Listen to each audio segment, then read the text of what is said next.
स्वागत है आपका हिंदी स्टोरीज वर्स चैनल पर, जहां हर कहानी सच्चाई डर के बीच की वो रेखा मिटा देती है जिसे हम पार नहीं करना चाहते। चलिए शुरू करते हैं इस कहानी को। रात का सन्नाटा अपने पूरे शबाब पर था। अमावस की रात थी और आसमान पर चंद्रमा का कोई नामो निशान नहीं था। दूर गांव के कोने में एक वीरान सी हवेली खड़ी थी, राजगढ़ हवेली। ये हवेली वर्षों से खाली पड़ी थी। लोग कहते थे वहां अब इंसान नहीं, केवल साए रहते हैं। कोई इसे भूतों का अड्डा कहता, कोई शापित भूमि, और कुछ कहते कि वहां वक्त खुद ठहर गया है। इसी वीरानी में लौटा था आरव, एक युवा इतिहासकार जो पुरानी जगहों की कहानियों को इकट्ठा कर एक किताब लिख रहा था। उसके दादा कभी इसी हवेली के मालिक थे, पर अचानक एक रात पूरा परिवार गायब हो गया और हवेली को ताले लग गए। अब इतने वर्षों बाद आरव अपने पुरखों की जड़ों को जानने और इस रहस्य को सुलझाने वापस आया था।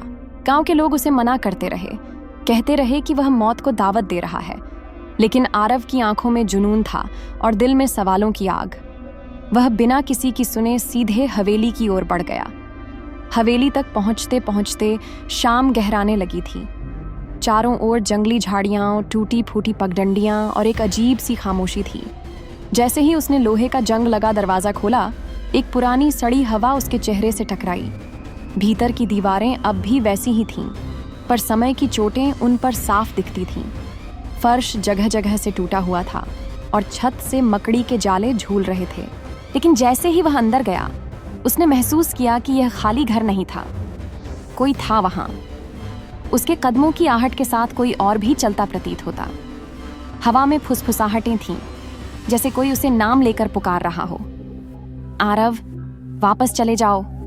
पर आरव रुका नहीं। उसने अपने दादा की पुरानी डायरी निकाली और हवेली के उस कमरे में गया जहां वो आखिरी बार देखे गए थे। कमरे का दरवाजा जैसे अपने आप खुल गया। भीतर प्रवेश करते ही दीवारों पर लगी पेंटिंग्स जीवंत हो उठीं।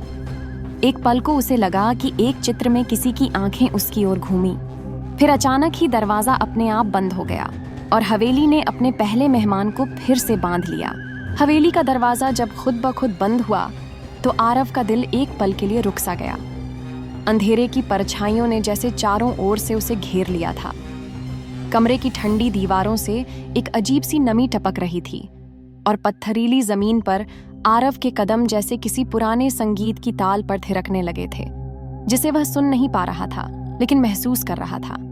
कमरा वही था जहां उसके दादा अंततः देखे गए थे। एक कोना जिसमें लकड़ी की पुरानी मेज पर राख सी जमी थी, किताबों की एक अलमारी जो दीमकों का घर बन चुकी थी, और एक टूटी हुई घड़ी जो ठीक उसी समय पर रुकी थी जिस दिन यह हवेली खामोश हो गई थी। रात 2:03। आरव ने जैसे ही अपने हाथ से धूल साफ की, हवा में एक ठंडी सिहरन दौड़ी, मानो समय खुद सांसें ले रहा हो। उसने अपने बैग से दादा की डायरी निकाली और उसे खोलते ही पाया कि पहले पन्ने पर एक नया वाक्य लिखा हुआ था। तुम आ गए आरव, अब तुम भी हमारे बीच हो। आरव हक्का बक्का रह गया, क्योंकि उसने यह पंक्ति कभी नहीं पढ़ी थी और वह जानता था कि यह डायरी उसके दादा की मृत्यु के बाद से बंद थी। वह पन्नों को पलटते गया और हर पृष्ठ पर अब कुछ नई इबारतें थीं, काले स्याह शब्द जो मानो किसी अदृश्य हाथ से लिखे गए थे और जिनसे एक खून जैसी गंध उठ रही थी। उस गंध से उसका सिर चकराने लगा, पर उसके मन में डर से ज्यादा कौतूहल जाग रहा था। तभी अलमारी के पीछे से एक धीमी सी दस्तक सुनाई दी। टक टक टक टक, जैसे कोई अंदर से बाहर निकलने को बेताब हो। आरव ने धीरे से अलमारी हटाई तो वहां एक दीवार में दरार दिखाई दी, एक बेहद पतली दरार जिसमें से लाल रोशनी छन रही थी, मानो भीतर कोई अलौकिक दुनिया छिपी हो।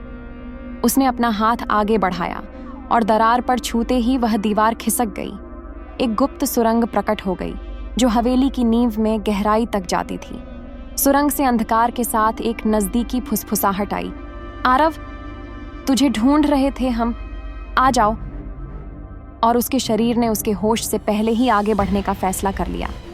उसने अपने मोबाइल की टॉर्च जलाकर नीचे कदम रखा और जैसे ही पहला कदम सुरंग में पड़ा, पीछे की दीवार जोर की आवाज के साथ बंद हो गई।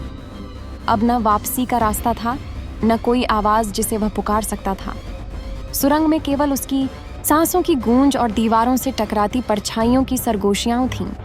और अब आरव उस रहस्य का हिस्सा बन चुका था जिसे समझने वह आया था। सुरंग में कदम रखते ही आरव को ऐसा लगा जैसे वह किसी और ही समय रेखा में प्रवेश कर गया हो। ऊपर की हवेली से आई वीरानी और सन्नाटा अब और भी गहरे अंधकार में बदल चुके थे। सुरंग की दीवारें ईंट और मिट्टी से बनी थीं, लेकिन वे सांस लेती प्रतीत होती थीं। हाँ, सांसें। दीवारों से आती सिसकियों की आवाजें अब लगातार सुनाई दे रही थीं, जैसे कोई इन दीवारों के भीतर कैद हो और हर गुजरते पल के साथ खुद को भूला रहा हो। मोबाइल की टॉर्च की हल्की रोशनी आगे एक चौराहे को दर्शा रही थी। 4 दिशाओं में जाती 4 संकरी गलियां और हर गली के द्वार पर एक चिन्ह उकेरा हुआ था। एक पर उलटा पेड़, दूसरी पर आंख के भीतर एक और आंख, तीसरी पर एक मृत शरीर के नीचे सांप और चौथी पर केवल एक नाम, यज्ञदत्त। आरव को यह नाम तुरंत पहचान में आया। यही नाम उसकी दादा की डायरी के आखिरी पृष्ठ पर लिखा था। उसके नीचे केवल एक पंक्ति थी, अगर यह नाम कभी सुनो तो दौड़ जाना दूसरी दिशा में। पर अब आरव के पास दूसरा रास्ता नहीं था। पीछे की दीवार पहले ही बंद हो चुकी थी और वह जानता था कि अब केवल आगे बढ़कर ही कोई उत्तर मिल सकता है। उसने गहरी सांस ली और उस गली की ओर कदम बढ़ाया जिस पर यज्ञदत्त लिखा था। जैसे ही वह उस रास्ते में दाखिल हुआ, हवा में एक अजीब परिवर्तन हुआ। वातावरण में गर्मी बढ़ने लगी और एक भारी सा कंपन जमीन से उठकर उसके शरीर में घुसने लगा। अब सामने एक विशाल दरवाजा था जो किसी पुराने मंदिर की तरह दिखता था, लेकिन उस पर लिखी भाषा आरव ने पहले कभी नहीं देखी थी। यह न तो संस्कृत थी न ही कोई झांत लिपि। फिर भी उसके मन में अर्थ गूंजने लगे। जो इसे खोले वह अपने अतीत को भूल जाए और भविष्य उसका हो जो मरे हुए को जगा दे। आरव ने बिना हिचके दरवाजे को धक्का दिया। दरवाजा धीमे से चरमराया और खुल गया और भीतर एक विशाल कक्ष का दृश्य प्रकट हुआ। कक्ष के केंद्र में एक पत्थर की वेदी थी और उस पर बंधा था एक शव, कपड़ों से सड़ा गला, पर उसकी आंखें खुली थीं और वह सीधा आरव की ओर देख रहा था। एक पल को आरव की सांस थम गई। वह जानता था कि वह क्या देख रहा है या कौन देख रहा है। वह उसका दादा था, शरीर मृत पर आत्मा अब भी जागृत, और वेदी के चारों ओर लिखा था खून से। जिसने पुकारा वह आ गया है। अब कहानी पूरी होगी। आरव की रोशनी उस वेदी पर पड़ी जहां उसका दादा एक निर्जीव देह की तरह पड़ा था, लेकिन उसकी आंखों में वह चमक थी जो किसी जीवित इंसान की चेतना को दर्शाती थी। कमरे में एक अजीब सी नमी और गर्मी एक साथ थी, जैसे समय यहाँ ठहरा नहीं था बल्कि जल रहा था। उसकी दादा की खुली आंखें लगातार उसे देख रही थीं, बिना पलक झपकाए, बिना किसी कंपन के। आरव ने घबराकर अपनी टॉर्च को दूसरी दिशा में घुमाया, लेकिन जैसे ही प्रकाश दूसरी दिशा गया, वह कमरा मानो सिसकने लगा। एक धीमी गूंज उठी, मत घबराओ, वह जाग रहा है, जो सोया नहीं कभी। आरव के रोंगटे खड़े हो गए। उसने सोचा कि शायद वह थकान या डर के कारण भ्रम देख रहा है, पर अगले ही पल वह वेदी हल्की हल्की हिलने लगी।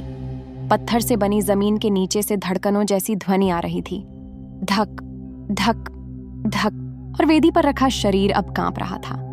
आरव ने डरते डरते आगे कदम बढ़ाया और जैसे ही उसने वेदी के पास रखा एक पुराना कागज उठाया, शरीर ने एक गहरी सांस ली, इतनी गहरी कि कमरे की हवा कांप उठी। वह कागज एक संस्कारित श्लोक था, पर उसमें कुछ शब्द आरव के नाम से जुड़े थे। आरव पुत्र वंशज नरसिंह, तू जो द्वार खोलेगा उसे 3 प्रश्नों का उत्तर देना होगा, नहीं तो तेरी आत्मा यज्ञदत्त की जागृत भूख में समा जाएगी। आरव ने कांपते हाथों से कागज वापस रखा, तभी एक जोरदार चीख कमरे में गूंजी।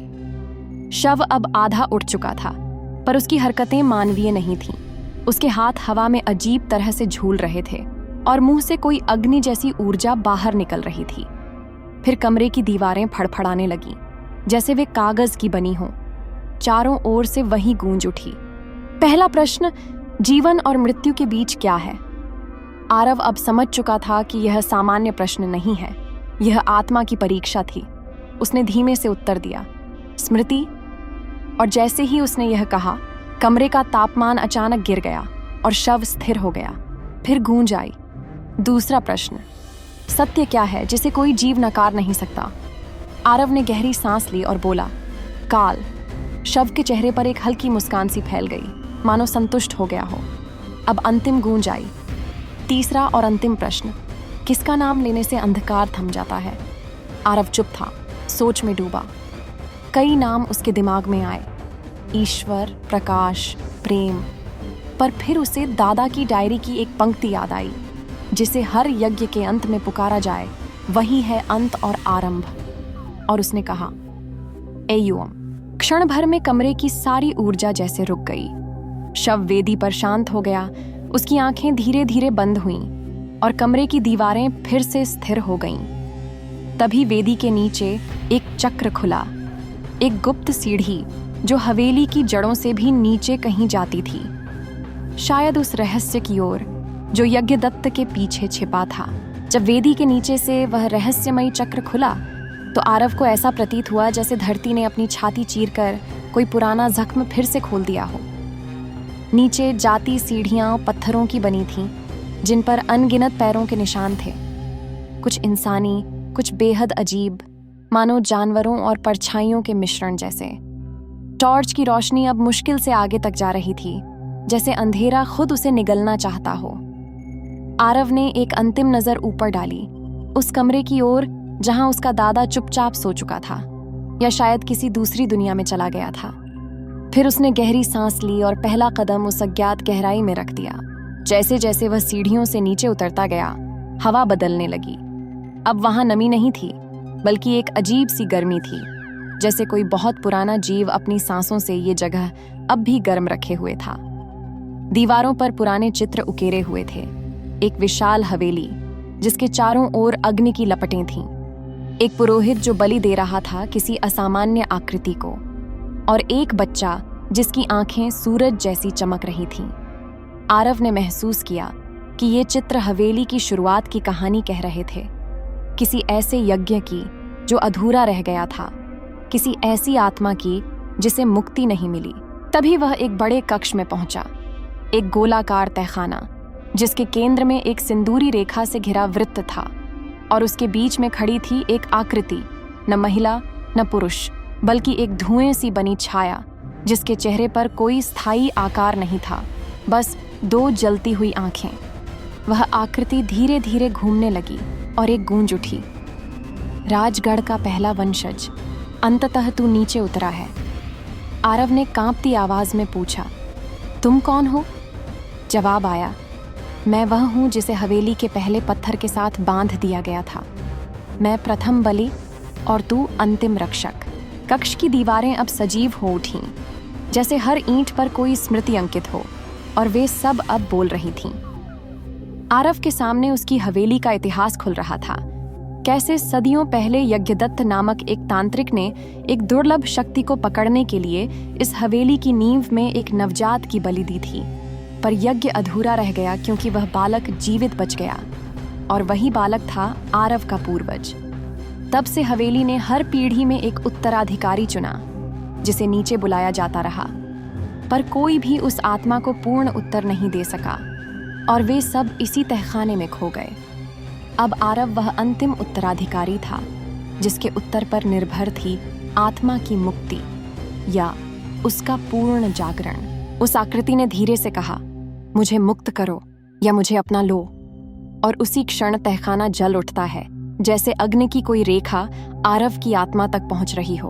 तेज जलती हुई रेखाओं से घिरा आरव अब तहखाने के केंद्र में खड़ा था, जहां एक छाया जैसी आकृति उसे देख रही थी। न उसमें चेहरा था न मानवता, बस दो गहराइयों जैसी आंखें जो उसे भीतर तक चीर रही थीं। चारों ओर की दीवारों से तेज ध्वनि गूंज रही थी, जैसे सैकड़ों आत्माएं एक साथ रो रही हों, चीख रही हों, प्रार्थना कर रही हों, और उन सब की निगाह अब केवल एक पर थी, आरव पर। वह आकृति अब तेज गति से घूमने लगी, उसके चारों ओर हवाओं का बवंडर बन गया, और फिर उसकी ध्वनि आरव के भीतर गूंजने लगी, not outside his ears but inside his soul. तू वंशज है उस रक्त का जिसने मुझे बांधा, और अब तेरे हाथों ही होगा निर्णय, या मुझे मुक्त कर या अपना नाम मिटा दे इस वंश से। तीसरा विकल्प नहीं है। आरव का शरीर कांपने लगा। वह जानता था कि इस आत्मा की मुक्ति का अर्थ केवल उसकी रिहाई नहीं, बल्कि वो शक्ति फिर से जाग उठेगी जो कभी अधूरी रह गई थी। वो जो यज्ञदत्त ने शुरू किया था। यदि उसने आत्मा को मुक्त कर दिया तो हो सकता है कि वह फिर पूरे जगत के लिए खतरा बन जाए, और अगर उसने उसे रोका तो उसे खुद उसी यज्ञ की बलि बनना होगा जो सदियों पहले उसके पूर्वज ने अधूरा छोड़ा था। उसके सामने अब 2 रेखाएं जल उठीं, एक लाल एक नीली। लाल पर लिखा था मुक्ति और नीली पर बलिदान। दोनों रेखाएं अब उसकी ओर खींच रही थीं, जैसे उसे चुनने पर विवश कर रही हों। तभी हवा में एक और आवाज आई, एक जानी पहचानी आवाज, उसके दादा की। आरव बेटा, सच्ची मुक्ति दूसरों की रक्षा में है, शक्ति की भूख में नहीं। आरव की आंखों से आंसू बहने लगे। उसने दादा की डायरी फिर से खोली और अंतिम पन्ने पर देखा। वहां कुछ नया लिखा था, जैसे इसी क्षण उभरा हो। अगर शक्ति जागे तो उसे सोने न देना, अपने रक्त से उसे शांति देना। आरव ने अब फैसला कर लिया। उसने अपनी हथेली में से एक चाकू से हल्की खरोंच की, रक्त की एक बूंद उस नीली रेखा पर गिराई, और पल भर में पूरा तहखाना कांप उठा। वह छाया अब चीखने लगी, उसकी आकृति फटने लगी, जैसे वह बंधन के लिए नहीं बनी थी, पर बलिदान की शक्ति अब उस पर भारी थी। आरव घुटनों पर गिर गया। उसकी आंखें धुंधली होने लगीं और उसकी सांसें भारी होने लगीं। वह जानता था कि उसने उस आत्मा को मुक्त नहीं किया, बल्कि उसे हमेशा के लिए शांति दी थी, अपने खून से, अपने निर्णय से। कमरा शांत हो गया। अग्नि की रेखाएं बुझ गईं, दीवारें स्थिर हो गईं, और सामने अब कुछ नहीं था, ना आत्मा, ना छाया, ना वह गूंजती हुई शक्ति। बस आरव अकेला था, लेकिन अब वह हल्का था। उसके कंधों से सदियों का बोझ उतर चुका था।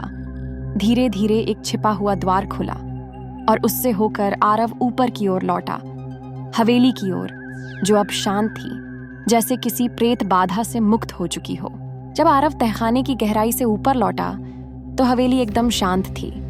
एक ऐसी शांति जिसमें न सन्नाटा था, न सिहरन, बल्कि एक अजीब सा खालीपन, जैसे किसी ने बरसों पुरानी पीड़ा को चुपचाप सोने भेज दिया हो।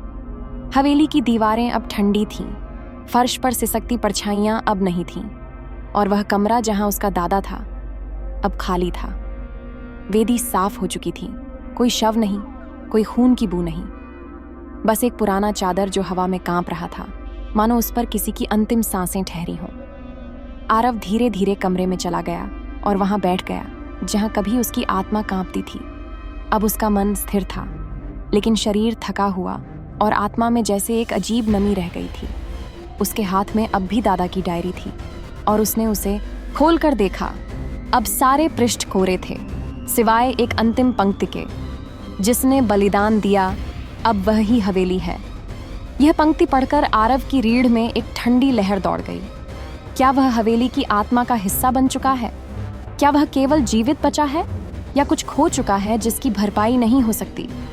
अगले कुछ हफ्तों में आरव गांव लौटा, लेकिन बदला हुआ। वह कम बोलता, अक्सर अकेले बैठा रहता, और जब कोई उससे हवेली के बारे में पूछता तो उसकी आंखों में एक गहराई उभरती जो किसी दूसरी दुनिया की लगती। उसकी माँ ने देखा कि आरव अब रातों को जागता रहता है, दीवारों से बातें करता है, और कभी कभी जमीन पर रेखाएं खींचता है, वही रेखाएं जो तहखाने में थीं। गांव में एक अजीब अफवाह फैलने लगी कि हवेली अब बदली नहीं बल्कि जाग गई है, और अब कोई भी उसका नाम नहीं लेता, न वहां जाता है। जो भी गया वह चुप लौट आया, या लौटा ही नहीं। आरव अब उस हवेली का रहस्य नहीं है, वह अब उसका हिस्सा है। और कभी कभी जब हवेली की ओर हवा बहती है, लोग कहते हैं कि वहां से एक धीमी फुसफुसाहट आती है, मैं आरव हूं, और मैं यही हूं, अब हमेशा के लिए। आरव अब गांव में तो था, लेकिन हर रात उसकी आत्मा उस हवेली के तहखाने में लौट जाती थी। आंखें बंद होने के बाद वह एक ही सपना देखता, एक लंबा धुंधला गलियारा जिसके अंत में वही आकृति खड़ी रहती, कभी शांत, कभी चीखती हुई, और हर बार वह एक ही शब्द कहती, तू मुक्त हुआ नहीं, तू अब द्वार है। शुरुआत में आरव ने इसे सिर्फ एक बुरे सपने की तरह देखा, लेकिन फिर उसके शरीर में बदलाव आने लगे। वह अब लंबे समय तक पानी के पास नहीं रह सकता था, जैसे उसका शरीर किसी और ऊर्जा से बना हो। धूप में खड़े होते ही उसकी त्वचा में चुभन होती थी, और सबसे अजीब बात, वह अब किसी आईने में खुद को ठीक से देख नहीं पाता था। उसका चेहरा धुंधला, आंखें गहरी, जैसे कोई दूसरी छवि उसके भीतर से झांक रही हो। एक दिन गांव के एक बूढ़े साधु ने आरव को बुलाया और कहा, बेटा, तू अब सिर्फ आरव नहीं रहा, तू वह बन गया है जो यज्ञदत्त बनाना चाहता था। एक द्वार दो दुनियाओं के बीच। आरव चौंका। कौन सी दो दुनिया? उसने पूछा। साधु ने उत्तर दिया, जीवों की दुनिया और प्रेतों की। तू अब उनका सेतु है। तू वह बिंदु है जहां दोनों मिल सकते हैं, और अगर तू खुद को नहीं बांध पाया तो दोनों दुनिया टूट जाएंगी। उस रात हवेली में कुछ बदल गया। लोग कहते हैं कि हवेली की खिड़कियां खुद ब खुद खुलने लगीं। हवाएं अब उल्टी दिशा में बहती थीं और एक बार फिर वहां से फुसफुसाहटें आने लगीं। लेकिन यह आवाज़ आरव की नहीं थी, ये किसी और की थी, किसी तीसरे की। आरव समझ गया था कि उसने उस आत्मा को तो शांत किया था, लेकिन उसी प्रक्रिया में किसी और को जगा दिया था।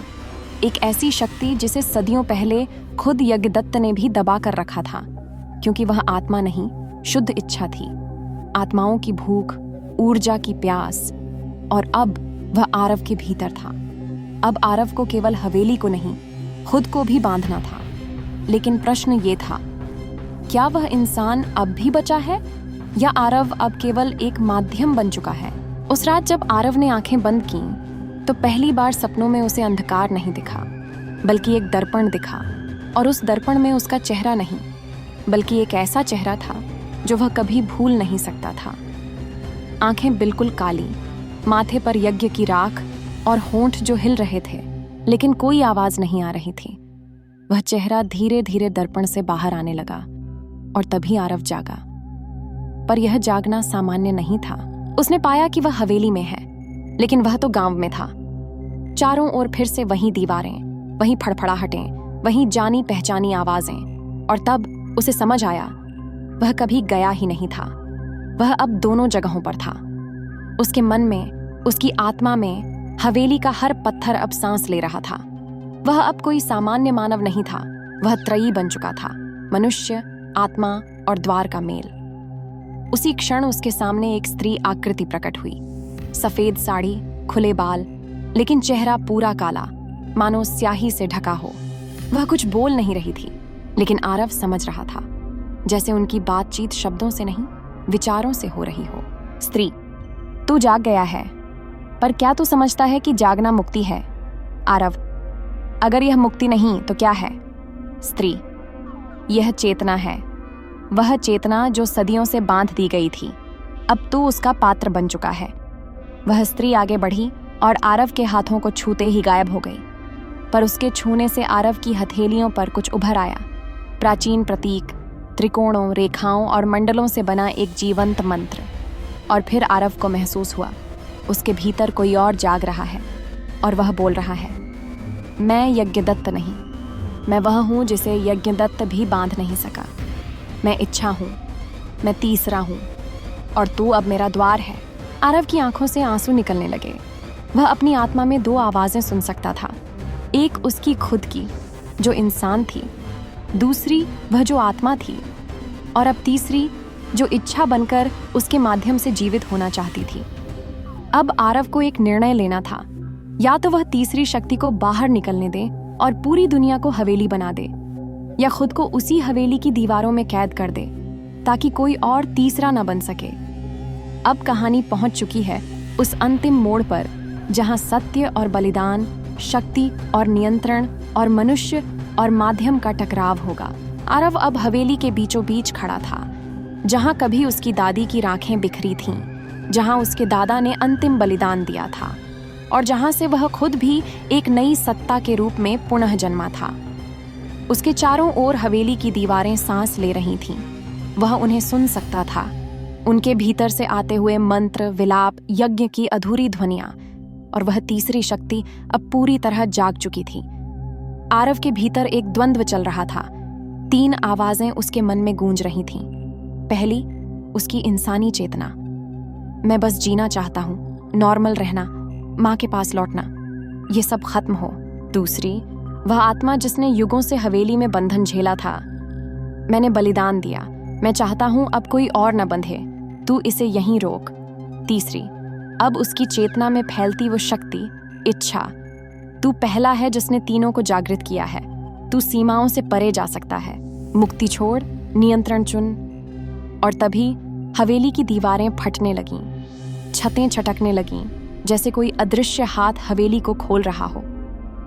बाहर की हवा लाल हो गई थी। पेड़ों के पत्ते उलटी दिशा में उड़ रहे थे। गांव के मंदिरों की घंटियां अपने आप बज उठीं। आरव जान गया, अगर उसने अभी और यही निर्णय नहीं लिया तो वह शक्ति खुद निर्णय ले लेगी। और तब केवल हवेली नहीं, पूरा गांव, पूरी जमीन, वह त्रिकोणीय संतुलन सब खत्म हो जाएगा। वह दौड़ा तहखाने की ओर, वहीं जहां से सब शुरू हुआ था, उस वेदी तक जहां यज्ञ अधूरा था। उसने अपना हाथ चीरकर खून वेदी पर टपकाया और 3 रेखाएं खींची, मनुष्य, आत्मा और इच्छा। फिर वह बोल पड़ा, मैं आरव हूं। मैं वो नहीं जो तुम बनाना चाहते हो। मैं वो हूं जो अब सबको बांध देगा। मैं ही द्वार हूं, मैं ही ताला। अगर आपको ये कहानी दिलचस्प लगी, डरावनी लगी या कुछ नया महसूस हुआ हो तो चैनल को सब्सक्राइब करें। धन्यवाद आपका। फिर मिलेंगे एक नई कहानी के साथ।